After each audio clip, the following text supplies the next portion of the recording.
አሰላሙ አለይኩም ወራህመቱላሂ ወበረካቱ። ውድ የጥናት አካዳሚ ተከታታዮች እንኳን በሰላም በጤና ወደ ቻናላችን መጣችሁ ማለት ነው። በዚህ ቻናል አማርኛ፣ እንግሊዘኛ፣ ሂሳብ እንዲሁም ሌሎችን ትምህርቶች እናስተምራለን ማለት ነው። ለዚህ ዩቲዩብ አዲስ ከሆናችሁ ላይክ፣ ሰብስክራይብ በማድረግ በየቀኑ ምለቃቸውን ቪዲዮ ለእናንተ እንዲደርሱ ማድረግ ትችላላችሁ። እንዲሁም ለጓደኞቻችሁ እንደዚህ አይነት ትምህርት እንዳለ ለማያውቁ ሰዎች ሼር አድርጉላቸው። ከዛ በተጨማሪ የኦንላይን ትምህርት መማር የምትፈልጉ ልጆች በግሩፕም በሆነ በግል የኦንላይን ትምህርት እንሰጣለን ማለት ነው። እዚህ ባለው ስልክ ቁጥር ኢሞ፣ ዋትስአፕ፣ ቴሌግራም ደውሉልን፣ አናግሩን። የኦንላይን ትምህርት በግሩፕም በጋራ ከሰኞ እስከ ዓርብ ለቀን ለ1 ሰዓት ያክል መማር ትችላላችሁ ማለት ነው። ሌላው ደግሞ የኦንላይን ስራ መስራት የምትፈልጉ ልጆች ከዚህ በላይ አረንጓዴ ባስቀመጥኩት ቁጥር ማለት ነው ከላይ ባስቀመጥኩት ቁጥር ምንም አይነት ከኪሳችሁ ገንዘብ ሳታወጡ በኦንላይን በስልክና ኢንተርኔት ብቻ መስራት ትችላላችሁ። ልጅቷን ማናገር ትችላላችሁ ማለት ነው። ቀጥታ ወደ ትምህርቱ ምገባ ይሆናል። እስከ መጨረሻው ድረስ አብራችሁ ይቆዩ እላለሁ። ዛሬ የምንማረው ያው አማርኛ በእንግሊዘኛ ነው። መጀመሪያ እዚህ ጋር አማርኛው ስናነበው የስራ ጊዜ የስራ ጊዜ የስራ ጊዜ። እሺ የስራ ጊዜ እዚህ ጋር የስራ የሚለው በርግጥ ስህተት አለው። ጊዜ የሚለውን አንብበላችሁና ዛሬ የስራ እንዴት እንደማስተካክለው አብረን እናያለን። እሺ ጊ ለሚለው መጀመሪያ ከዚህ ጊ ለሚለው ጂአይ ነው። ጊ ለሚለው ጂአይ ነው። ዜ ለሚለው ደግሞ ዜድአይኢ ነው።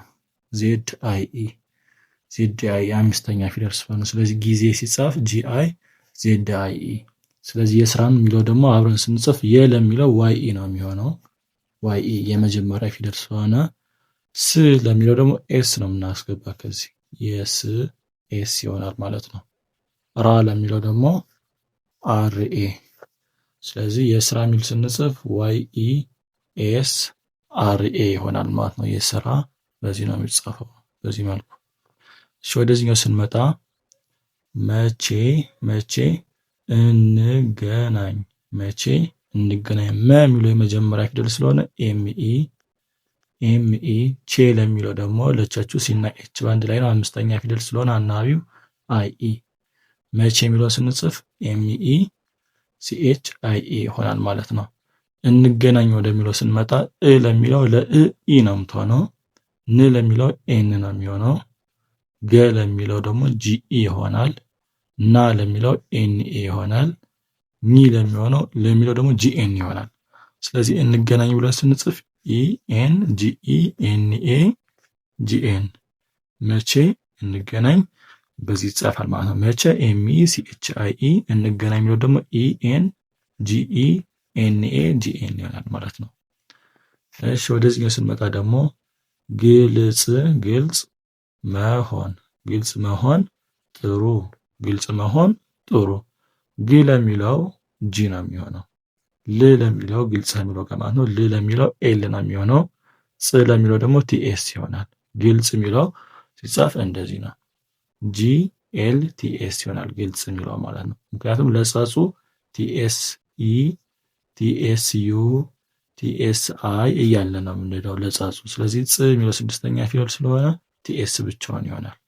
ያው ግልጽ የሚለው ቲኤስ ይሄ ጽናት ማለት ነው። ቲኤስ ግልጽ እንደዚህ ከተጻፈ መሆን ወደሚለው ስንመጣ ደግሞ መ ለሚለው ኤምኢ፣ ሆ ለሚለው ኤች ኦ ነው የሚሆነው እንደ ኤች ናት ኤች ኦ።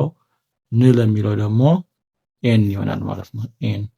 ስለዚህ መሆን የሚለው ኤምኢ ኤች ኦ ኤን ኤምኢ ኤች ኦ ኤን እችኛው ኤች ናት።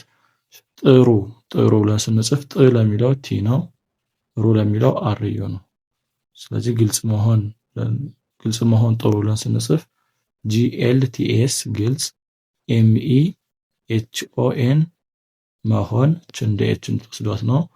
ጥሩ ለሚለው ደግሞ ጥ ለሚለው ቲ፣ ሩ ለሚለው አርዩ። እሺ ወደዚህኛው ስንገባ ከዚህ በፊት ላይክ ያላደረጋችሁ ካላችሁ ላይክ አድርጉ፣ ሰብስክራይብ ያላደረጋችሁ ካላችሁ ሰብስክራይብ አድርጉ ማለት ነው። ወደዚያ ስመጣ የአሪፎች ከተማ ይላል። ለሚለው ወኢ፣ አ ለሚለው ኤ፣ ሪ ለሚለው አርአይ፣ ፎ ለሚለው ኤፍኦ፣ ች ለሚለው ሲኤች ስድስተኛ ፊደል ስለሆነ አናባቢ ኑሮ። ስለዚህ የአሪፎች ብለን ስንጽፍ የአሪፎች የአሪፎች ማለት ነው። ከተማ ወደሚለው ስንገባ ከለሚለው ኬኢ፣ ተለሚለው ቲኢ፣ ማለሚለው ኤምኤ።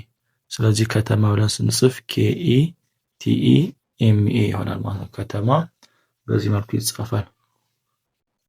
ወደዚህ ስንመጣ ፈጣሪ ይባርክ። ፈጣሪ ይባርክ ብለን ስንጽፍ ደግሞ ፈለሚለው ኤፍኢ፣ ጣለሚለው ቲኤ፣ ሪለሚለው አርአይ ፈጣሪ። ኤፍኢ ቲኤ አርአይ ፈጣሪ እንደዚህ ይጻፋል። ይባርክ ብለን ስንጽፍ ደግሞ ይ ለሚለው ዋይ፣ ባ ለሚለው ቢኤ፣ ር ለሚለው አር፣ ክ ለሚለው ኬ። ስለዚህ ይባርክ ብለን ስንጽፍ ዋይ ቢኤ አር ኬ ይባርክ በዚህ መልኩ ይጻፋል ማለት ነው። ውድ የጥናት አካዳሚ ተከታታዮች የዛሬው ትምህርት ይህንን ይመስል ነበር። በቀጣይ እስክንገናኝ ጠብቁ ማለት ነው። ሌላ ትምህርት እንዲሰራላችሁ የምትፈልጉት ነገር ካለ እንግሊዘኛ፣ ሂሳብ እንደዚህ እንሰራለን ብላችሁ ኮሜንት ጋር አሳውቁኝ፣ እሰራላችኋለሁ ማለት ነው። ወደ እኛ ብትመጡ ደግሞ የበለጠ እዚህ ቪዲዮ ማብራሪያ የበለጠ ግልጽ እናደርግላችኋለን ማለት ነው። ቀጣይ እስክንገናኝ ሰላም ሁኑ።